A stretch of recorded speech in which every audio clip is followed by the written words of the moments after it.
पाकिस्तानी अवाम की banking savings को खतरा है। वही हुआ जिसका डर था। बैंकों में रकम जमा करवाने और कर्जा देने वाले फंस गए हैं। नाज़रीन, पाकिस्तान में शरह सूद में हालिया इजाफा आप पर किस तरह असरअंदाज होगा?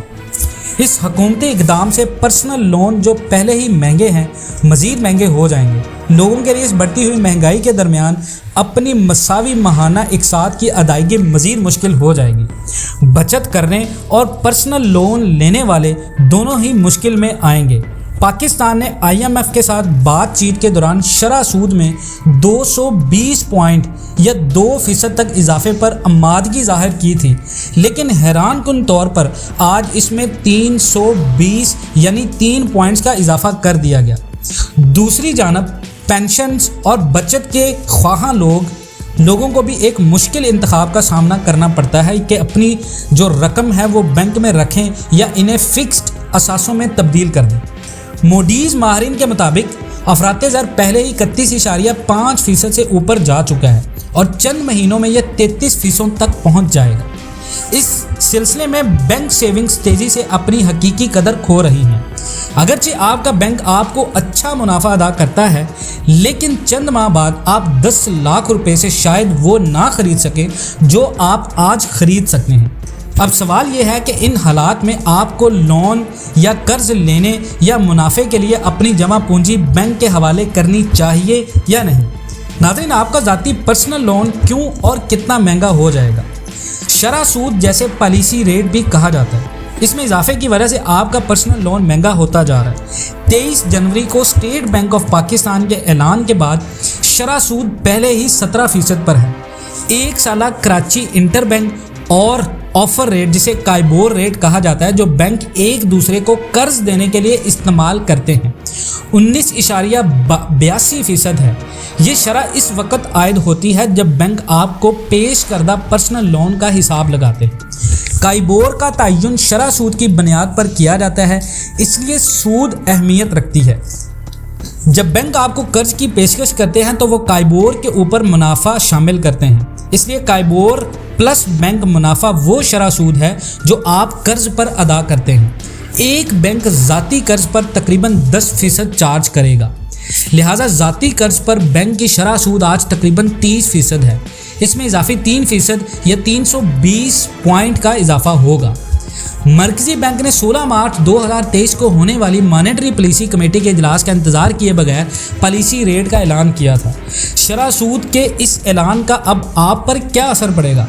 मिसाल के तौर पे अगर आपने 5 सालों के लिए 10 लाख रुपए का कर्ज लिया है तो पॉलिसी रेट में इजाफे के बाद अब आपकी EMI कम अज़ कम 32,353 रुपये से बढ़कर 34,220 रुपये हो जाएगी। आपको कुछ अखराजात में कमी करके इजाफी रुपये 1,867 रुपये की माली आनत करने की ज़रूरत है। बढ़ती हुई महंगाई के दरमियान ये एक मुश्किल काम है। पाकिस्तानियों, आपको ये चीज़ समझनी पड़ेगी।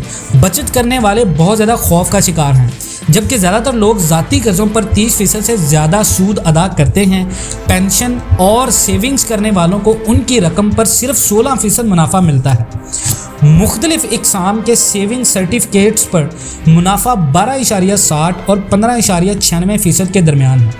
सेविंग अकाउंट्स के मुनाफा की शरह तकरीबन 15% है। पेंशन और दूसरी जानब से तेज़ी से बचत स्कीमों से फंड्स निकाले जाने के बाद शरह जनवरी में बढ़ाई थी। इससे पहले इन्हें तकरीबन 12.5% मुनाफा अदा किया जा रहा था। नाज़रीन, बचत करने वालों को अपना पैसा बैंकों या नेशनल सेविंग स्कीम्स में जमा करवाना अब खटक रहा है। वो अपने फंड्स को असासों में तब्दील करने के लिए निकाल रहे हैं, जिससे रुपये के लिहाज से उनकी कदर में इजाफा होगा। इफ़राती ज़र की शरह 27.6% और बचत पर मुनाफा सिर्फ 16% होने की वजह से पेंशन्स पर हर साल अपनी रकम की कुव्वत ख़रीद में कम अज़ कम 11.6% कमी देखी गई है। मरकज़ी बैंक ने जुमेरात को इस बात की तस्दीक की है कि रवा माली साल में औसत महंगाई 27 से 28% के दरमियान रहेगी। एक आइटम जिसे आप 10 लाख रुपए में ख़रीदते हैं, अगले साल 27.6% अफराते ज़र की शरह पर 1.276 मिलियन रुपए में दस्तयाब होगी। बैंक से एक साल में आपका कुल मुनाफा करीबन 1,60,000 रुपये है, जबकि आपका नुकसान 1,16,000 रुपये है। सेविंग्स करने वाले इस नुकसान से बचना चाहते हैं। लेकिन बैंकों से रकम निकालना और इसे असासों में तब्दील करना आसान नहीं है, क्योंकि पाकिस्तान में हर बंदा कारोबार नहीं है, ख़ासकर बूढ़े लोगों के लिए। एक असासा जिसे नकदी को एक मुकर्रर असासा में तब्दील करना, जैसे ज़मीन का एक टुकड़ा या ऐसा ही कुछ और, इसमें मेहनत दरकार होती है। इसके अलावा हिफाजत एक और बहुत बड़ा चैलेंज है, सिक्योरिटी करना अपने एसेट्स की। अगर असासा सोने जैसी कीमती धात है तो आपको बैंक लॉकर तलाश करने की ज़रूरत पड़ती है। अगर ये ज़मीन का एक टुकड़ा है तो आपको ये यकीनी बनाना होता है कि कोई भी इस पर नाजायज़ कब्ज़ा ना कर ले। नाज़रीन, अगर आप या तो ख़तरे को कबूल करते हैं और मुकर्रर असासों में तब्दील करने के लिए बैंक से रकम निकाल लेते हैं, या तकरीबन 11.6% नुकसान को कबूल करते हैं। कुछ दूसरे इख्तियारात हैं, जिसे म्यूचुअल फंड्स, स्टॉक मार्केट या रियल एस्टेट इन्वेस्टमेंट स्कीम, लेकिन इन सब में किसी न किसी किस्म का ख़तरा है। अगर आप रियल एस्टेट में पैसा लगाते हैं, आपको रियल एस्टेट में ख़तरा यह है कि आपके असासे आपको शायद मिलें या ना मिलें। अगर आप दूसरी स्कीम्स में, स्टॉक मार्केट में पैसा लगाते हैं, तो स्टॉक मार्केट में आपको पूरा इल्म होना चाहिए स्टॉक मार्केट का, कि आपका पैसा ज़ाया ना हो। तो इन्हीं चीज़ों को देखते हुए पाकिस्तान में ज़्यादातर लोग 11.6% नुकसान को कबूल करते हैं।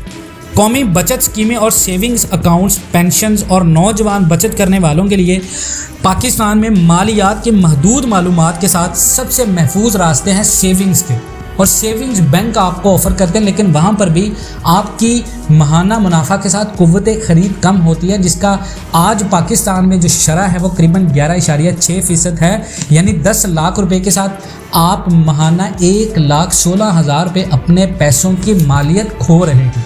नाज़रीन, अगर आप ये इन्फॉर्मेटिव वीडियो को पसंद करते हैं, पाकिस्तान एंड वर्ल्ड टीवी पर नए हैं, तमाम इकनॉमिकली तमाम तर स्टोरीज़ की अपडेट इन्फॉर्मेटिव वीडियोज़ के लिए हमारे इस channel Pakistan and world TV को सब्सक्राइब करें। मिलते हैं नेक्स्ट वीडियोज़ में, तब तक के लिए अल्लाह हाफिज़।